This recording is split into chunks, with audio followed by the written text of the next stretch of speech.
Hello. Good afternoon, Facebook family. Thank you so much for a wonderful day like this. You joining me, I'm very grateful. Thank you for joining me. Today will be the last show in this month. We started very interesting and it has been very powerful. I think we started when we were thinking we were thinking about how God has been good to me and my husband for 18 years, for his faithfulness, the way he has protected us, the way he has make us continue to love each other so strong. And we wanted to do just a special edition. And it has been a whole month. Because this month was supposed to be our friendship. So we will do the friendship next month. So then it took the whole month because the questions, the inbox and everything that has come have really been wonderful. And I think it's a subject that we really need to talk about. So thank you so much for joining. Those of you who have been able to join the whole month, thank you so much. But today we are going to look at some of the ways. If you are struggling in your marriage, if it's breaking down, if it's not working the way you are trusting God to work, some of the ways that we can look and learn from it and trust God. Let me put it that way. Trust God that it will be the way God wanted it to be. So if you are joining me, thank you so much for joining me. Please share the video with somebody. Tag somebody to come in. I have a very special sister of mine, a friend, very good friend of mine, who is here today with us, and she's going to help to talk about some of those things. She worked with a lot of women, so she have a lot of things to share. Okay, but I will let her introduce herself and she will do most of the talking today. But thank you so much once again for joining me, and let's go into the show.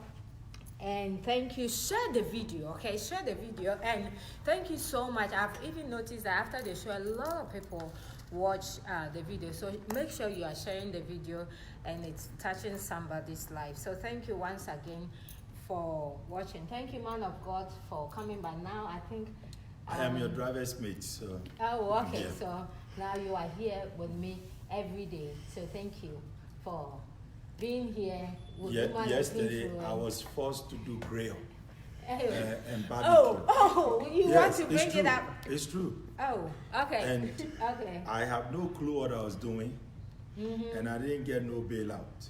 Oh, okay. Yeah. Okay, so if you see my skin a bit darker today, that's what happened to me yesterday. Okay. So now that he has brought it up, let me say this. And I didn't force him, in a way. But he says that, okay, we're going to have family barbecue. I said, okay, I will get the things. And when I get the things, you do the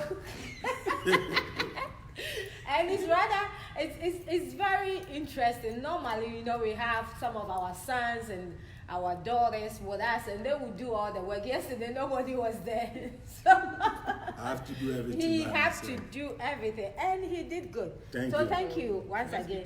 If I didn't say thank you, I really enjoyed your girl yesterday. Oh, okay. So thank you. That's awesome. Oh, our camera is up. Wow. Oh, okay. Yeah. All right. We good? Yep. Go ahead. Oh, okay. Let me see. Okay. We are good now? Yep. Oh, okay. So let me take this opportunity and welcome Pastor First Lady Pastor Nana Adade. Owusu is in there. Yes, Owusu Nana Adade. Yeah, thank you so much for coming to Woman of Influence. I've been looking forward forever for you to be here. So thank you so much I know you are busy, your work and the children, the church and everything. So I'm very grateful. I'm very grateful. When I started this show, if I can count the people in Atlanta, let me put it this way, our communities, if I can count somebody who have really encouraged me in this show, you'll be number one. Wow. You understand? Because I know you work, I know your schedule, and anytime the show is on, sometimes I could see you are driving, so but you come on, you say a word or two, and I'm very grateful. If I haven't told you, I'm very, very grateful. So I was looking forward, for you to be here because of your support, because if it wasn't people like you, I could have given up, but you coming on encouragement is just amazing. So thank you for coming today to Woman of Influence, coming today. Thank you. Thank you. Yeah, so you are welcome. Please, feel free. We are going to talk about a lot of things today, but normally we want to stay with when it's not working. When we are having a breaking down in the marriage, how are we going to trust God to come out and make it, very, very good. So that's the topic today. All right. So once again, thank you so much for joining us. So I will start with you because you happen to be my wonderful guest. Yes. Amen. Before I share anything about the issues that people face in marriages, I just also wanted to take this opportunity to bring you greetings from Apostle Felix Adadi. I see him watching, so we I salute you, Apostle. Apostle, we salute you. From Redemption Outreach Church. Yes. And also wanted to say that thank God for you for availing yourself to start this wonderful show. I believe that the things that are being said on this show is very relevant in our Christian walk, and not even for other people who are not in the Lord. And the issues are very relevant, and also the solutions that you guys bring is very practical. Amen. Amen. And I enjoy it so much. I actually look forward to it every Wow, that's a wonderful. So I really enjoyed it, and I just want to say thank you for availing yourself, because there's a lot of people that are going through a lot of problems, and a show like this is where they will get some answers, and also the lead to go get some help. Wow. So I think it's very well needed, and kudos to you too. And Pastor Nana, can you also, before you tackle that, tell our viewers what you do, so they can understand where you are coming from? Yes, please. Okay. A midwife by profession. That's it. Yes. So if you are pregnant, please. Special one. And what you do? I know you do home deliveries and stuff. Yeah, I do home births, even though I kind of laid back a little bit since I had kids. Oh my God. But I do consult in the clinic, and we do pap smears, birth control. Okay. If people are seeking pregnancy, the things that they need to do, so that they can have a successful pregnancy and a healthy pregnancy. We do that as well. And of course the delivery, and also after they have the baby, what next? What's going on with her body, and some of the things that she can do to bring herself back. Yeah, because I noticed you just bump up like nothing has happened. I'm like, are you real? So you tell people how to I come back. practice what I preach. Yeah. Wow, that's good. I like that. I love that. Yes, I really love that, because you're inspiration. Sometimes when I'm struggling, I'm like, let me look at it. Well, if she can make it work, I can also make it work. Then I go back. That's right. That's right. So that's because of what I wonderful. do, I meet a lot of couples. I meet a lot of women who are struggling and going through different issues. And I believe that is where my ministry is. And that's good. I think that my ministry is more out there than even in the church. So I just go to church to equip myself so that I can use it to take it out there. That's So awesome. I mean, some of my patients or the people that I work with say, don't go in there, don't go preach in there. Go in there quick and come out, because I know you. So I just go by the leading of the Spirit. If I need to, whatever the Spirit tells me to do, I do in there. If we need to pray, we pray. If I need to advise them on something that I've noticed, I do that, and that's it. Wow, that's awesome. That's awesome. So Bishop, let's go in. How can real face some of those things. Sometimes I put it here. How can rebuild a broken? You understand? So because trust is one of the things, when it's broken, it's kind of like the whole thing. You know, the whole, maybe if you are married, is a house. The trust is the foundation. So when the foundation is off from it, it's gone. So in your own ways, how can people build? I think Pastor Nana should start. Yeah, Pastor Nana. Oh, okay, Pastor, start. You start. Mm-hmm. First of all, I believe that people need to know that there's a trust issue. Okay. You know, there has to be that recognition and acknowledgement. And let me interject. And Shiri, I want you to tell me your experience from what you just said. Mm-hmm. What are some of the problems and challenges that you have seen on your work of life? Yeah. You say you deal with couples and all of that.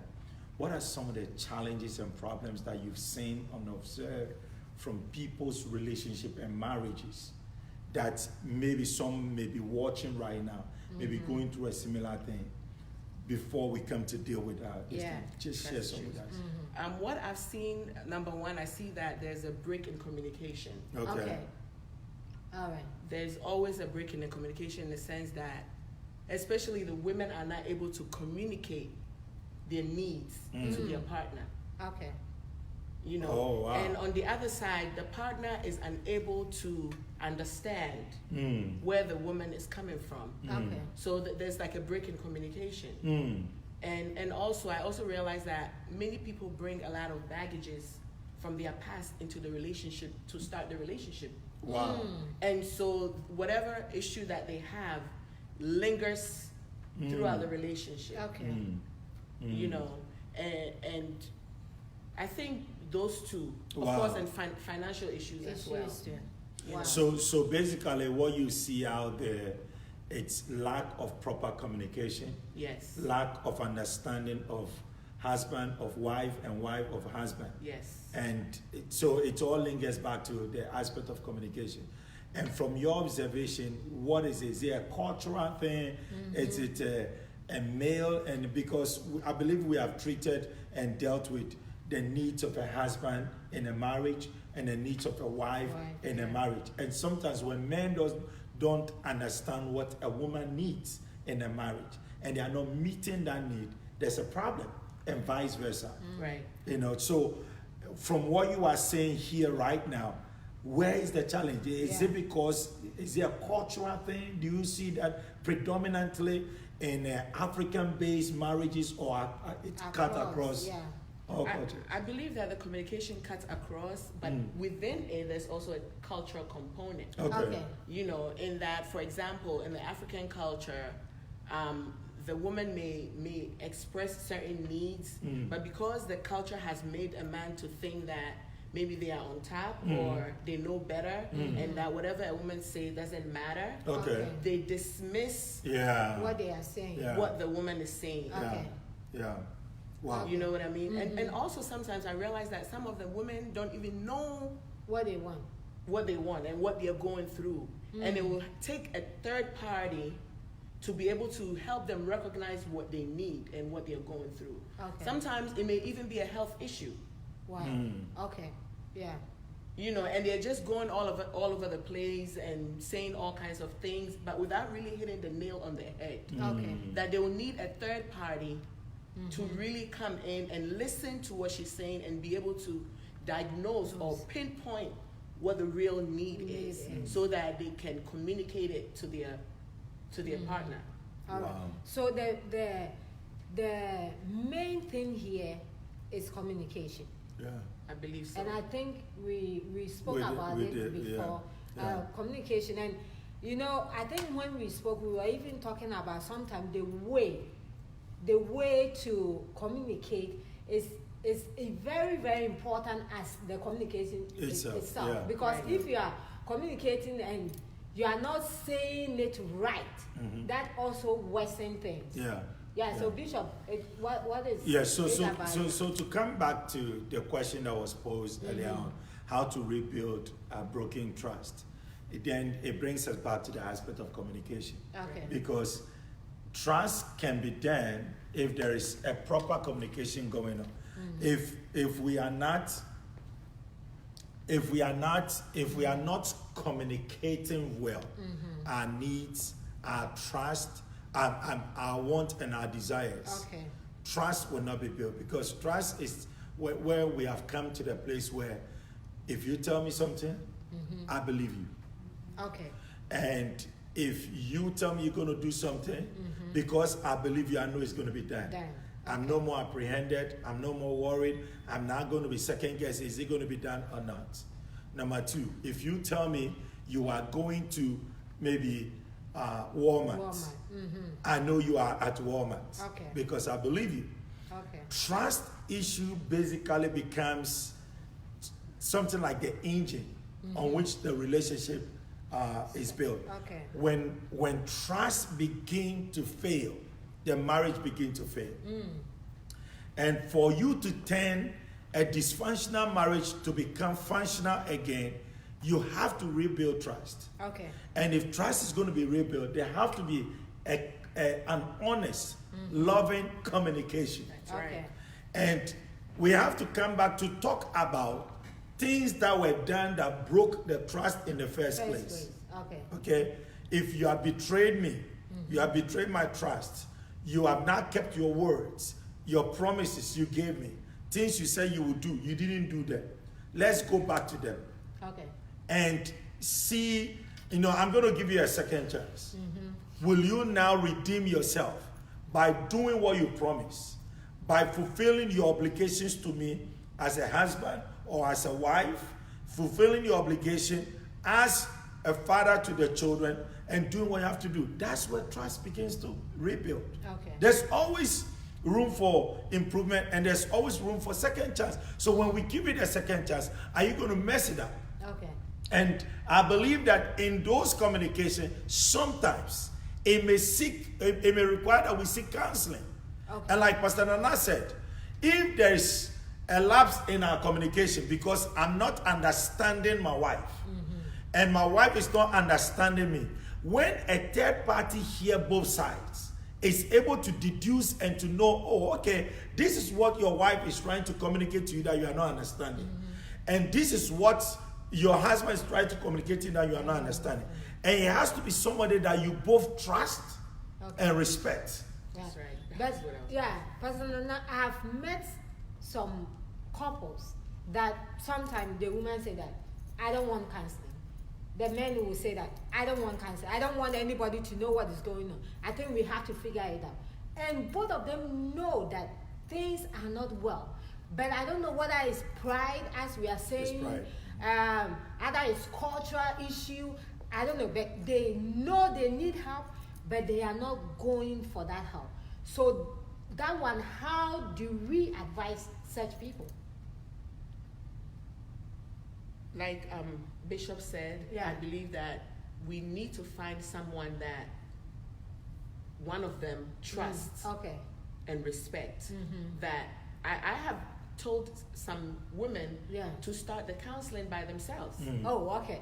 That's good. If the man is not willing to go, Okay. you go for the counseling, because there may be some issues that you are dealing with that you're unaware of, that you need to fix. And if you fix that, that can help the relationship. That's so very good. if the man is not willing to go and you learn more about what is happening, you will be able to use the tools that you are getting from the counseling at the home, and eventually you'll begin to see a difference. Oh, something is happening with my wife. What is going on? I may need to check this out. Wow. And of that's course, as you're going for the counseling, you're also praying, Yes. and seeking wisdom from God on how to, deal. Because sometimes once you start the counseling, that's when things even get worse. Yeah. Wow. You know? Especially when So when the devil don't want it to work. You know, that they say when it rains, it pours. And that may discourage you. So that is when you will need, to go and on your knees and, call on God. God, I'm doing this. I'm doing the right thing. I really want this thing to work. I need your guidance. I need your wisdom to help me. So as I go through this process, that it will also convict my husband to come along. Wow. There's, Sweetie, I think that some men are just ignorant, and some men are so egoistic that they allow their ego to ruin their home and their marriage. Wow. If you don't know, you don't know. Okay. And unfortunately, most of the time, the men think, I don't need counseling. Yeah. They don't think that I need anybody to tell me how I should run my marriage, how I should run my home. And for me, it's a form of weakness. Okay. See, if you think that going to sit in front of somebody who is an expert in something, or who is proven, satisfied, and have traveled a road that you are now on and you are struggling, to advise you and to counsel you how to enjoy your relationship, it's a sign of maturity. It's a sign of strength. It is actually a sign of weakness and ignorance. If you need help and you are dismissive of it, or I don't need it, I don't need to go, and you are trying to look strong in front of your wife, you will destroy your home. Okay. And if you really care about your wife and you want your wife to be happy, and your wife is unhappy because you guys are having problems, either it's in the front of finances or romance or sex or even communication, and you can't see eye to eye, it is just wisdom to just seek help. And I don't care whether, I don't want nobody in our church to know our business. Go and seek outside the church. Anything that will make it work and bring peace. Because we want the marriage to work. Yeah. And it's also, and I like the counsel you gave, because sometimes we have situations where a wife comes to church, husband doesn't come to church. Yeah. And you are hearing the side of your wife, of the wife, telling you the things they are going through. And you can only give them counsel. But the man is not there you can talk to. And it makes it a bit difficult. And sometimes they are trying their best and it's still not working. And they keep suggesting to their husband, let's seek counseling. Let's go for counseling. And it gets to a point where the woman thinks, I can't take it no more. And it's very challenging. And we want to advise men out there, please. Me, if I need help, I will seek for it. And the reason why I read, the reason why I talk to people, or I have mentors in my life, I don't know it all. And every humble person must get to a point and realize, no matter what you know, somebody know more than you. More than you. That's and true. Be humble enough to learn. Yes. And so when we are talking about rebuilding trust, I believe that rebuilding trust is also, first of all, admitting your own weaknesses, admitting where you have gone wrong, admit where you are lacking, and begin to seek for help. Wow. Because really, a woman who knows that, hey, my husband is struggling in this area, and you say, honey, I think that my communication with you is bad. Let's go seek help. That alone will open your wife up to you and will begin to trust you again. Yeah. At least you have a heart and a willing mind to want to learn and make this thing work. Yeah, that's very powerful. Please, if you are watching, your comment can come in. I've noticed all of you who are watching. I can't mention all of you, your name, but I've noticed you are watching. I'm very, very grateful. Those of you who are watching from England, I thank you. Men of God that are watching from England, thank you. Those here in America, I'm very, very grateful. Thank you so much for watching. Please continue to share the video for me. And I thank you so much. There is a question that I pinned it here that I want to read. I think Diamond says that sometimes either spouse may bring past or present issues. That was my next question. How can we move past the past? So this is very good. And it says an example, porn into the marriage brings false expectation and false hope with their partners. That's creating a communication barriers. Misleading, that is the other person's fault. So she is talking about some things, and I think in the beginning you mentioned how people sometimes bring, bags and all those things into our our present situation, and that's what she's talking about. But I was going to ask a question that how can we even sometime, go past the past? Because maybe there are some things that have happened, maybe we have seek counseling, or we are still even seek counseling. But if we don't find it in our heart to forget what has happened, we can seek counseling and still struggle in our marriage. So how can we forget about our past by not bringing it to our present, Pastor? How can we do that? I believe that as you go through the counseling and you begin to really understand, what the issue is, it will give you a better understanding of getting onto the path of letting it go. And that has to come from the person. They need to make a decision. That's it. To let it go. Yes. It's a decision-making process where you have to get up, even if you have to stand in front of the mirror today and make some proclamations and declarations and say, today you mention your name and said, I am deciding to let this ABCD go, and I'm going to start from a clean slate. Wow.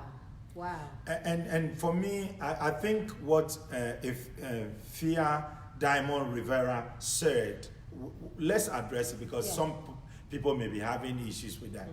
When people come into marriage with false expectation, okay, and like you mentioned, somebody was hooked to pornography and seeing women treated in a certain kind of way, having sex in a certain kind of way, and now you are married to somebody who is not into those things, and now you come into a marriage with those expectations. There's a conflict there already.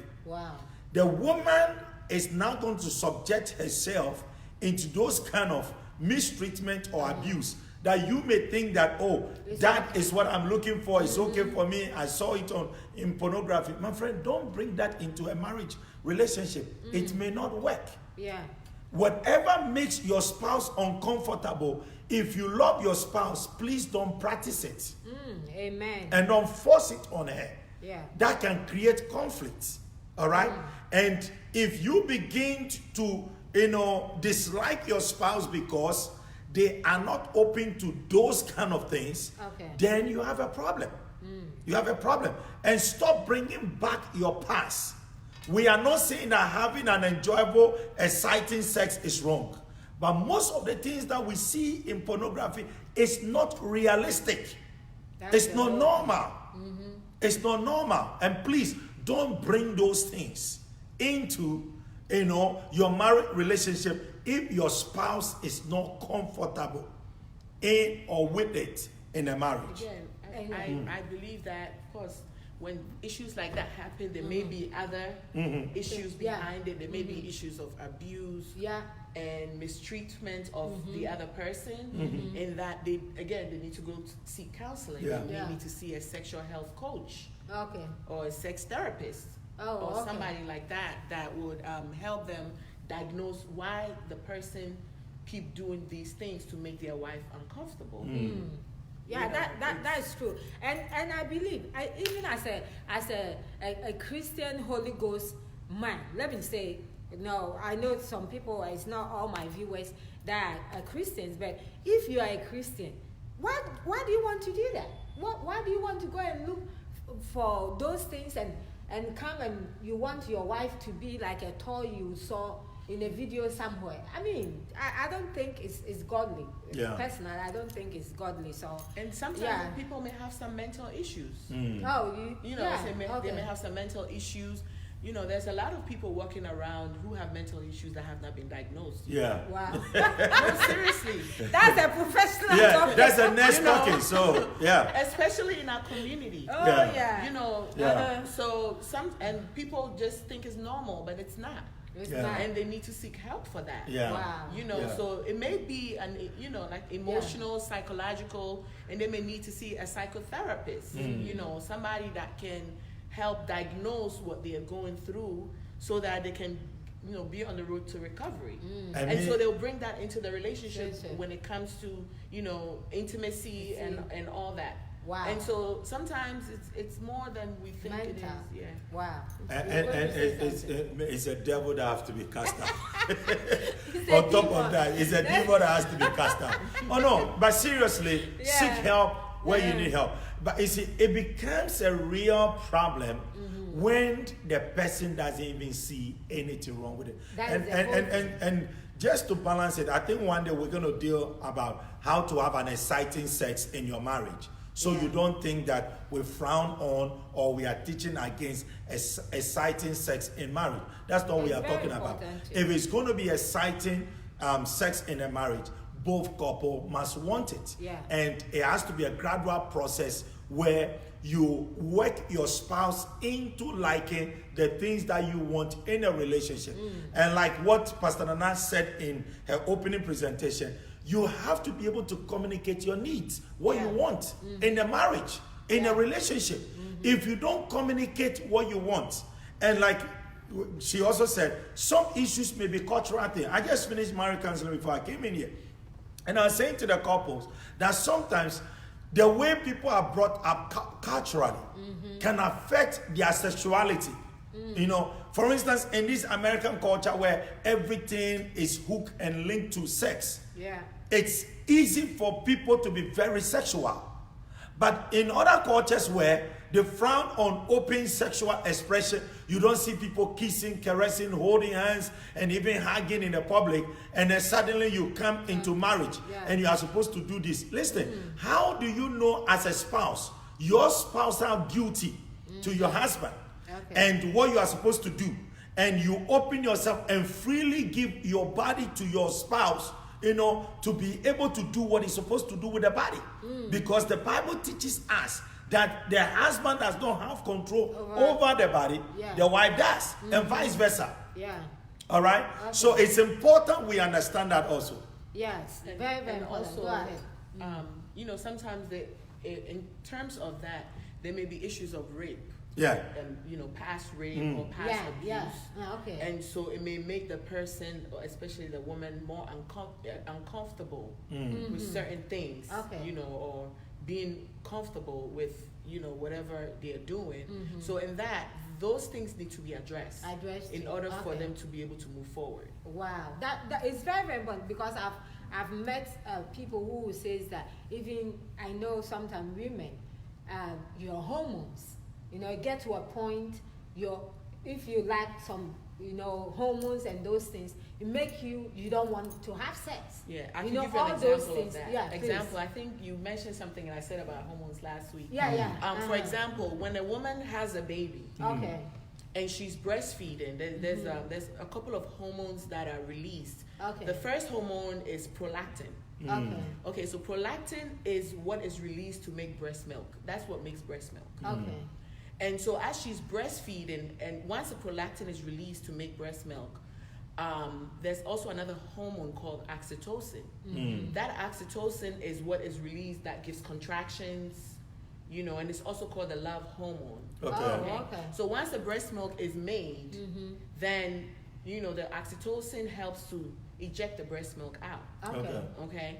Now, prolactin suppresses sex hormones like testosterone and estrogen. Okay. Okay? Yeah. So when that process is going on, for example, the woman may not feel Want like anything. you know, having sex. Okay. You know, whereas the man is saying, "Oh, ever since you had the baby, you don't want me anymore. It's Oh. all about the baby." You know, Oh, it's not her; okay. it's the process Okay. that is going on. Yeah. And because that oxytocin is also released, it also promotes bonding with the baby. So those are things that the couple needs to talk about. Okay. But if the woman doesn't know this thing that I'm sharing with you, Sharing. how does she communicate that? She may be Oh. upset. But how does the woman deal with that to help the man? That's what I'm saying. Yeah, because- I'm getting there. Okay, She thank you, doesn't thank know. you. Please, please. She doesn't know. No, I'm advocating of for the all- men. Yes, please. First of all, if the woman doesn't doesn't know, Yes. she's not going to be able to communicate that. Okay. Okay. So I have made it a point to make it part of my teaching Good. before they go home after they have the baby. This is something that you will experience. Okay. You know, especially if you're breastfeeding exclusively, that you may not want to be intimate with your husband because of this issue. How do you battle that? You have to make a conscious decision to do it. Thank you. Okay. Thank you. Yeah. And Problem resolved. And the man also has to help. Have to understand and also help. How do I understand? You have to understand and help. Because with that, Yeah. with that, those hormones in play, also it makes her dry. Yes. Okay. Okay, so she may not want to engage. Okay. So what are some of the things that we can do? You talk about it. Okay. You know, maybe we have to make a plan that at this time we're going to put the baby to bed and we're going to try. Okay, and going to help her, you know, not just to work and then she's tired with the baby. Exactly, help her. Maybe we'll do some house chores, do some cooking. I don't have a problem doing all of those. You know, get somebody to come home and help. Yeah. You know, so that she's not tired. You know, know, the hormones it make it worse. Get some KY jelly to make things more comfortable. So there's a lot of things that, you know, needs to be talked about so that things can work when it comes to that. So it's not that the woman is doing it intentionally. There's also things going on internally. That's Western things. Wow. Please, if you are joining us, comment. I have a comment here I'm going to read. Can you read another comment? Share the video with somebody and God will bless you. Can you read? Yes, Yanaska says, Amen. Letting go of the past is key if God doesn't hold us to our past. Then why do we feel that doing that in our marriage is beneficial?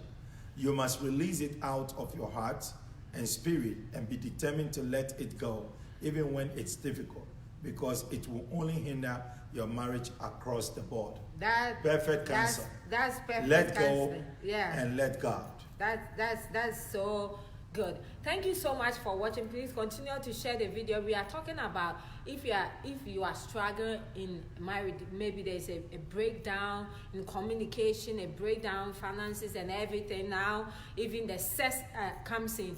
People think that church people should not talk about sex. God created sex. Okay, it's not the devil who created sex. God created sex, and it's important.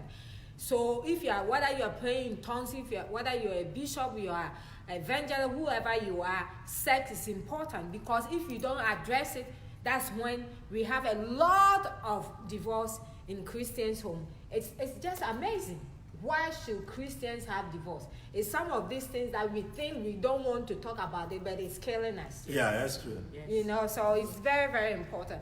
But what happened if it gets to a point and one person says that I don't love you, or I don't feel any love in this thing?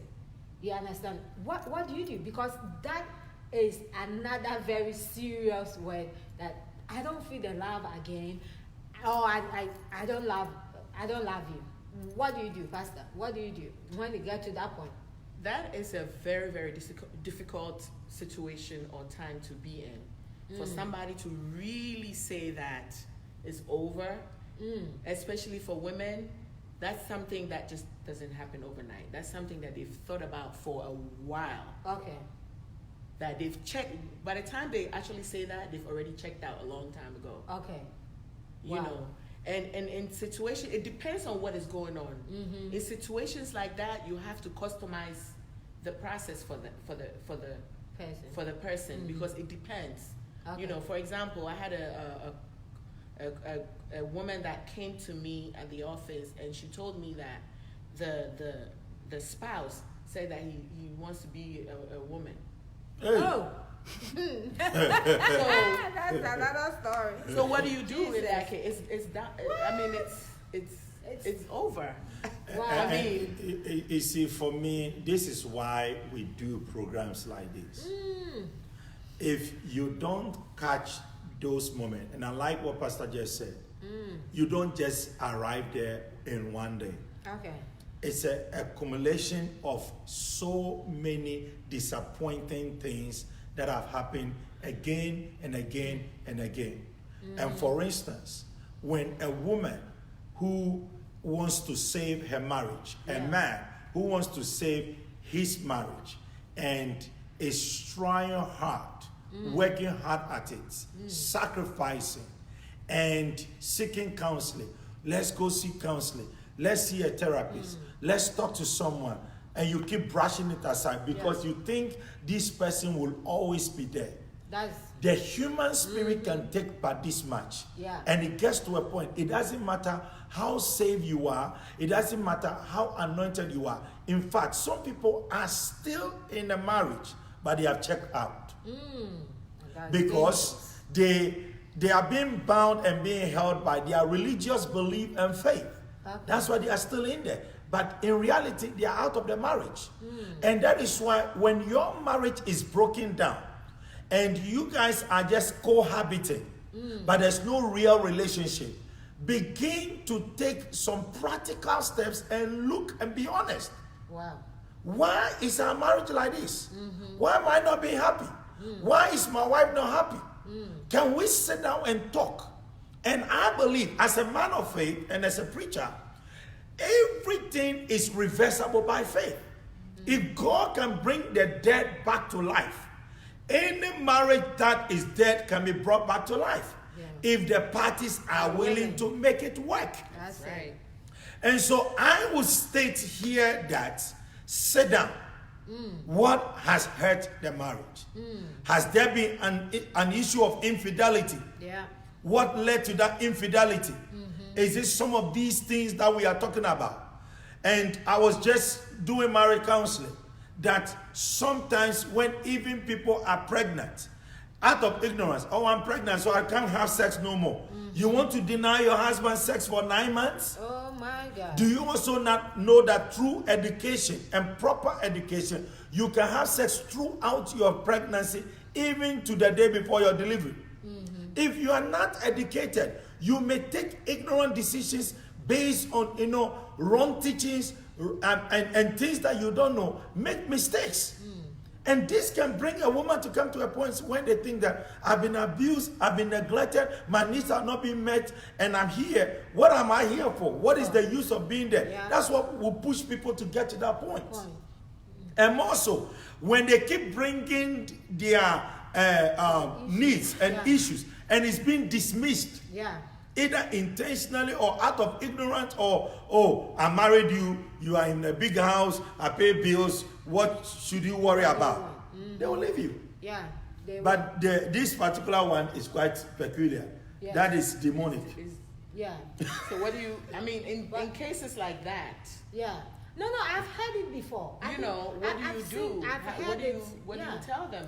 What do you do? For me, I tell the woman to go for counseling. Yeah, no, if yes, that's the right thing. Yeah. If the man says, I now want to become a woman, is this person willing to seek counseling? Yeah. And can we pray for this person? If this person doesn't want counseling, if this person doesn't want to do this thing, it's not your fault. Yeah. Let them go. No, let them go. Yeah. At this point, it's not your fault. It's not anything you can do. You can do. Cut them off and let them go. Yeah. And move on with your life and trust God. Let God give you somebody else to marry, and then you'll be happy. Because if you go and marry this toke who decide that I'm going to become a woman when you have been a man all this your life, something is wrong with you. Yeah. It could be psychological. Well, I've also seen people that decide to stay. So Staying there? yeah. Oh. Yeah. With a person. Yes. Hey, I've that's seen strange. that. So Okay. there's a whole lot of things going on out there. So you stay in I there say as what? the you just customize what they need for them. Oh, Jesus Christ. I've seen people that say the woman wants to be a man and the man wants to be a woman, and They switch role. and they're together. Wow. It works for them.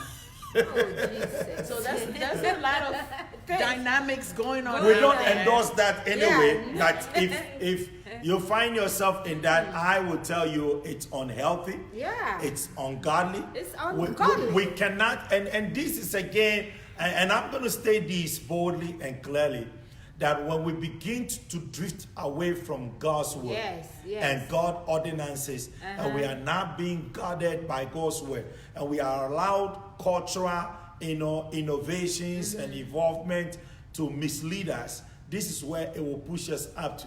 So I will honestly tell every one of us, guide your marital relationship very well with the word of God.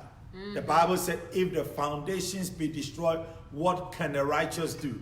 All right. So please, very and please remember, the Bible also have taught us in the book of, I think, 1 Timothy chapter 14, that I think it's 2 Timothy chapter 4, verse 1 and 2, that the Spirit speaketh expressly, that in the latter day many people shall depart from the faith, and giving into seducing spirit, and paying heed to doctrines of demons.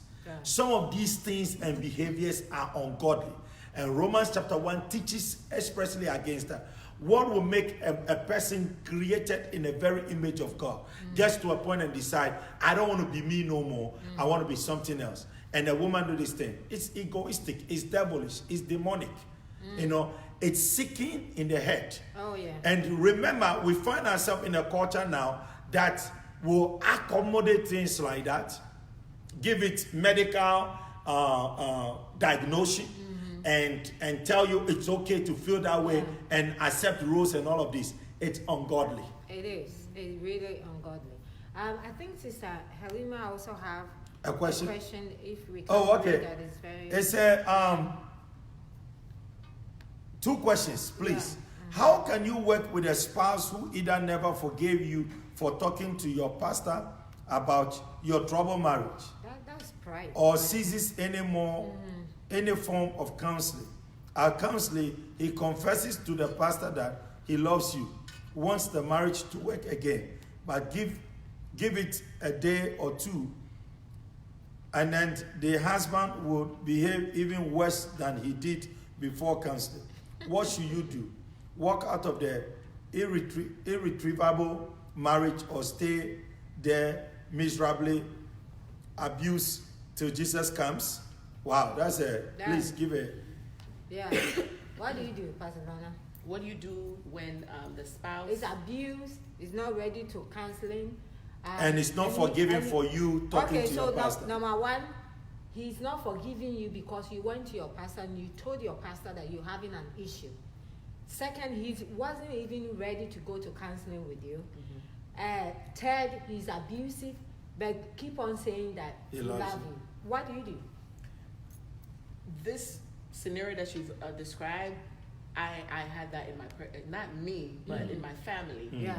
And the best decision that the pastor gave was for the person to walk out. Okay. And it was the best decision that the person made. Yeah. So in situations like this, you have to walk out. Especially when there's abuse in. Yes. That's your life on the line. You have to walk out. For me, I strongly believe that when somebody is not being genuine and honest, number one, anybody who is not willing, okay, because if I want to save my marriage, any action and any decision to make the marriage work should excite me. Yeah.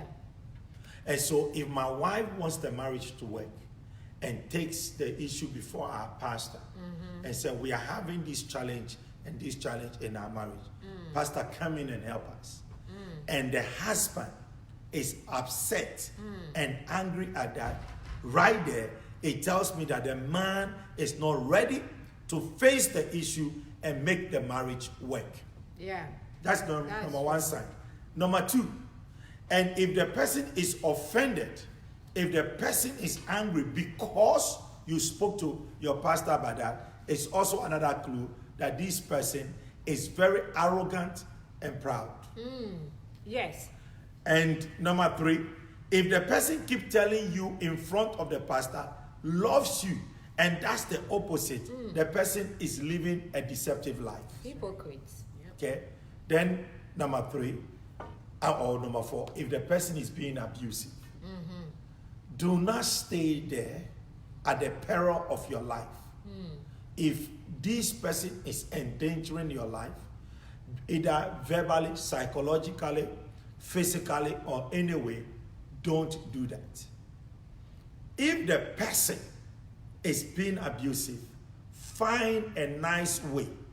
Give the person ultimatum that, listen, I can't take this no more.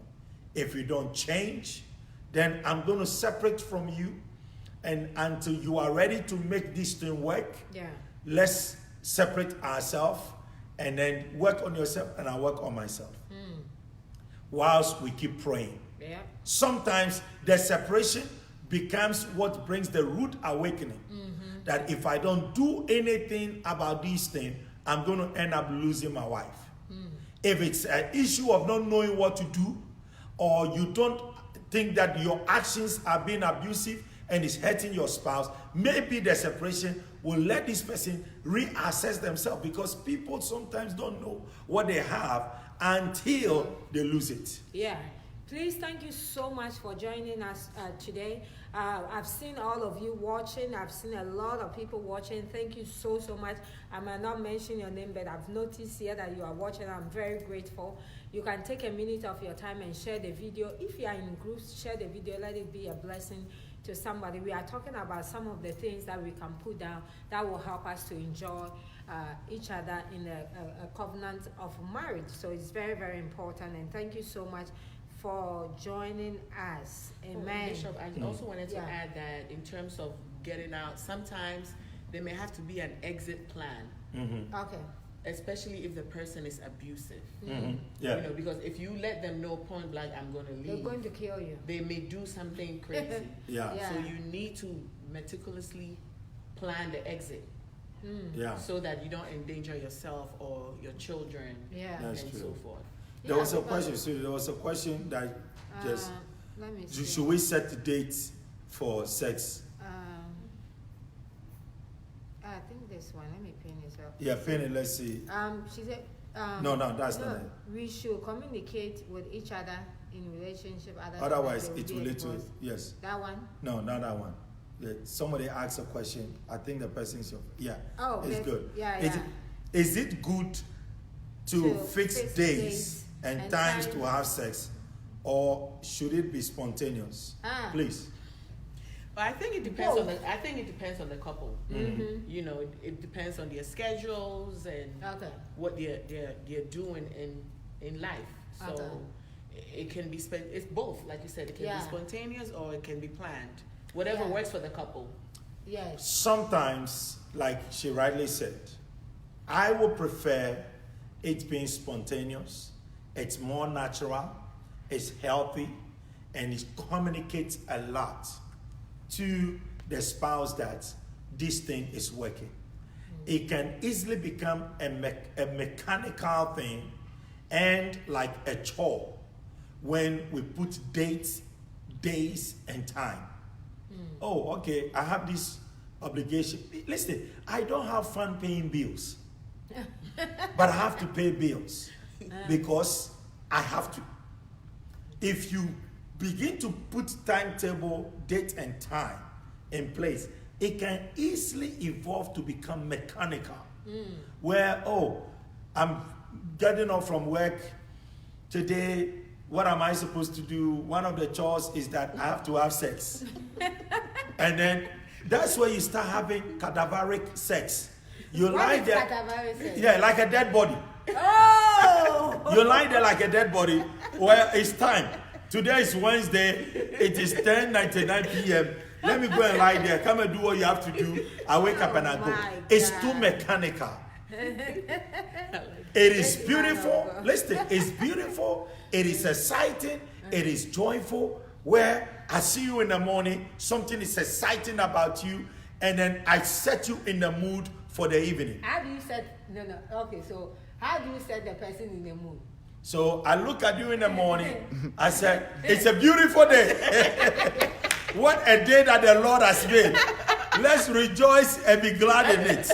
And then let's go to breakfast. Do you want? I set you in the mood. I'm thinking about you. Now I know. When you take me to breakfast, is that what you are saying? It's not all the time. Oh my God. It doesn't mean that all the time. But you are asking me and I'm not answering you. You are trying to use No, but it's part of it. I cannot put you in a mood, create the needed environment, and then just come back in the evening and you want something to happen. It can even be before you even go to work. Once the wife is having shower, you can slip into the shower. Your husband is having shower, you can slip in there. It can be spontaneous. And I believe that one of the things that can easily turn a dysfunctional relationship or marriage into a good one is frequency of sex. Frequency of sex. You see, if you are being intimate all the time, it's difficult for you to hold grudges. It's difficult for you to bear grudge and unforgiveness and all those things. It's hormonal too. It's hormonal too. Yeah. Go ahead, say that.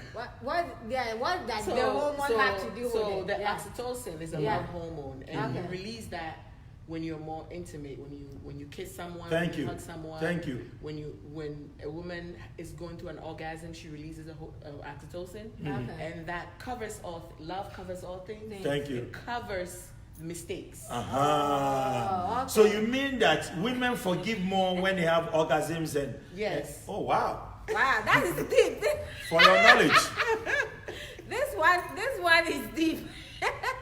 This one is deep. I think it will help somebody. So if you're a woman and you are not forgiving your husband, it means you are lacking sex. Because you are not releasing what needs to be released. It's very, very important. So again, to conclude on that, I mean, I would suggest that, and sometimes I know why people do that, because of work schedule, and somebody works at night and another person is working at day, so they are not always at the same time. So in order to, and it can create tension. I know that. And I also believe that's why when the couple need to communicate about that and find ways, if the work schedule needs to change, if they need to work less, all those are things that need to be discussed so that things can get better. And we've had get better. Yeah, we've had issues where the money or my happiness. You know, because somebody that ungodly hours of schedule makes more money for the person, and the husband is complaining or the wife is complaining. How do we handle that? It all comes through communication. But I will always go for, spontaneous than mechanical schedule. It's I like that. Yes. Yeah. But what happens when it's like the other person is always like wanted, and the other person don't want it? Here's the truth again, and this is to all women.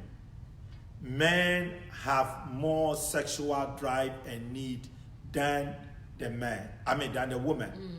And when a woman doesn't understand the sexual needs of the man they are married to, you will end up complaining. That's why sometimes you may not even be in a mood, but you have to do or perform the sex just for your husband. Love does all things. Love is giving. And this is my husband. If he's in the mood, let me give it to him. I may not be in the mood.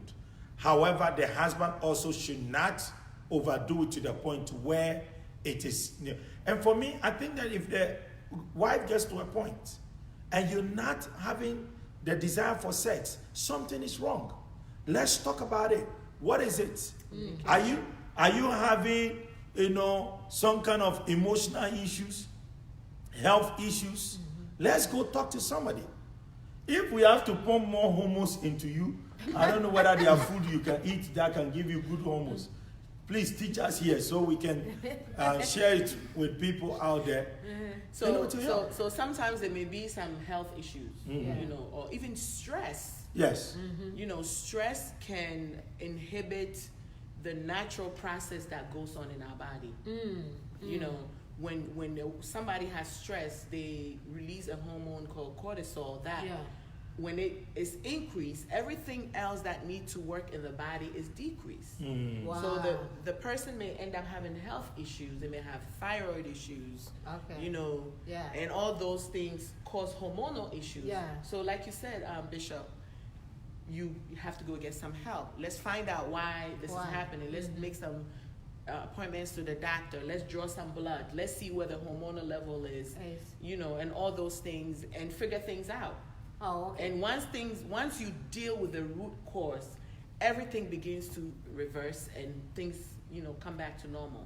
Yeah, but that's that it change both. I think Joa have a question. Say that does that change in men when they reach a certain age?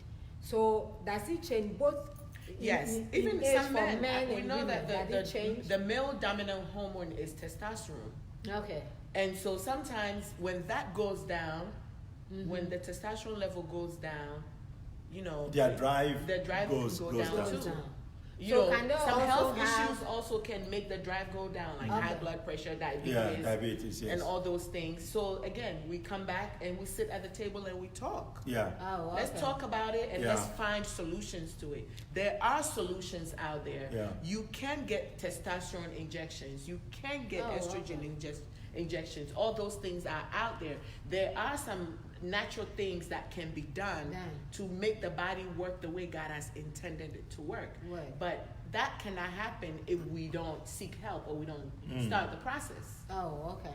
Wow. I also know that there are some foods that when you eat as Yeah. a man, it can weaken you up sexually. You know, Sugar. if Yeah. you keep eating sugar all the A lot time of and sugar, sweet yeah. things, you can easily lose your potency. So watch it out. So again, Yeah. the woman takes care of the man, and the man takes care of the woman. If, you know, when cooking, we need to know what to feed our men, Good. so that they can stay healthy, Okay. and vice versa.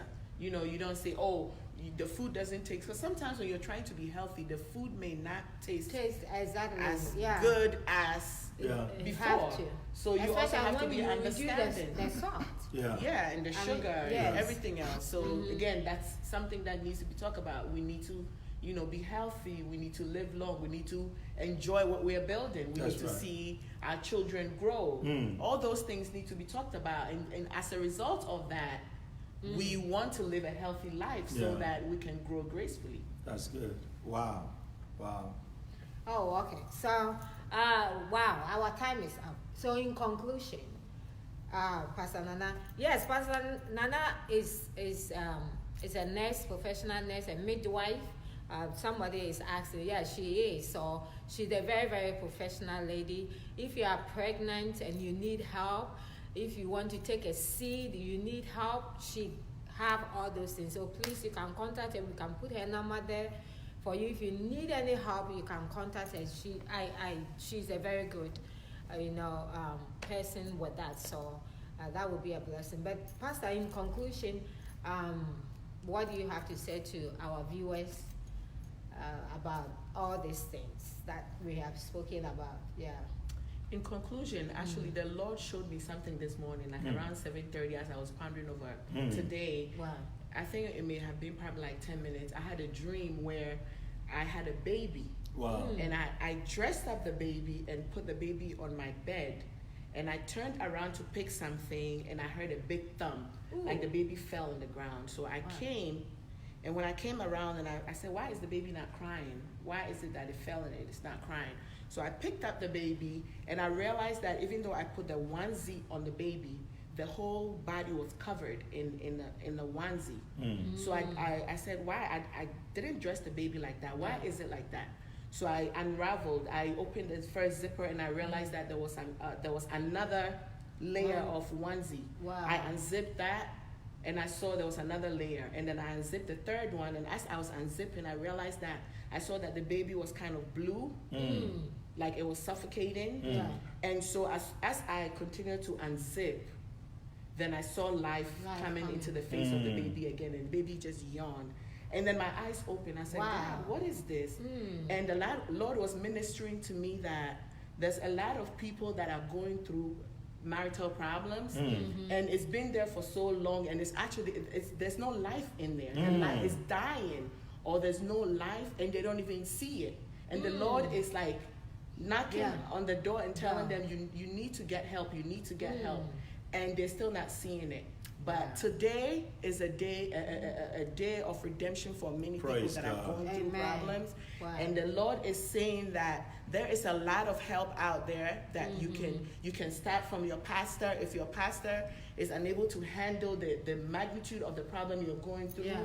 he will direct you to somebody else That's it. that can help you so that you guys can bring back the life, the love that was in the marriage from the beginning that even put you guys together can come back. Wow. And so don't hesitate to seek help. Don't sit down and let the marriage die, because there is a solution out there, and there is redemption. Wow. Amen. And I love that. And I want to add Yeah. that to it that, first of all, love yourself, love your spouse, take full responsibility for the relationship. It takes two to tango. You have to want your marriage to work. You have to want to enjoy your marriage. Marriage is hard work. It is. If you abandon your relationship in your mind, in your heart, it will begin to show physically. And also learn to forgive. Nobody is perfect. You're not perfect. Your spouse is not perfect. Forgive. And when you forgive, truly forgive. Don't forgive and keep going back to it again and again. It's like opening up a wound that has healed. If the wound is healed, don't go keep opening it again, trying to see. Let it go. That's how you begin to turn a dysfunctional marriage to a functional one. And by all means, please talk. Talk. Talk to each other. And when I say talk, don't go talk to other people without, you see, people know everything you don't like about your marriage, Apart except from the person who you think is the one causing it. The way you talk to your friends, the way you talk to your pastor, the way you talk to your boss, the way you talk to your colleagues on the job, and you explain yourself, how you feel. If you will bring the same way, of communication to your spouse, and express yourself like that, and break it down till they understand, your marriage will be healed. So stop the talking to third parties and talk to your spouse. Explain yourself. Be patient. They may not get it today. They will get it tomorrow. And be determined. I want my husband to understand me. Make yourself, available and understandable. Yeah. Some people want to be loved, but they make it difficult to be loved. Yeah. That's also another topic for another day. Yeah, so thank you so much for watching. In conclusion, I would say that please stop taking each other for granted. I think that is what is eating some of us. We married for 1 year, 2 years, 5 years, 10 years, 11, whatever, and we started taking each other for granted. Everything you do for your husband or for your wife, put a thought in it. If you are cooking, put a thought in it. If you are ironing, put a thought in it. Everything, every small thing, put a thought in it. Don't just do it because you have to do it, because then you are taking him or her for granted. You never know what you have till you lose it. Don't lose it. Don't lose it. And go and stand somewhere and say, if I have known. Just don't take each other for granted. If they do something that is very well, very good, let them know. Thank you so much. I'm grateful. They don't own you to do anything for you. Okay, so don't think that you are entitled for them to do everything for you. So if you don't feel entitled, then any small thing they do, it make you very grateful. So don't take each other for granted. Just go out there and be a powerful man and woman of influence. And thank you so much for joining me, and thank Pastor Nana too for coming. And I will see you next Tuesday. Is going to be first weekend in June, and we are going to talk about friendship. Who qualified to be your friend? Who is your friend? Who can you call your friend? Because most of the time we call people friends that we don't have any idea. And friends can influence your destiny. So it's a very, very good thing we're going to treat next month. Who qualified to be your friend? I'll see you Tuesday. Thank you so much. God bless you. Bye-bye.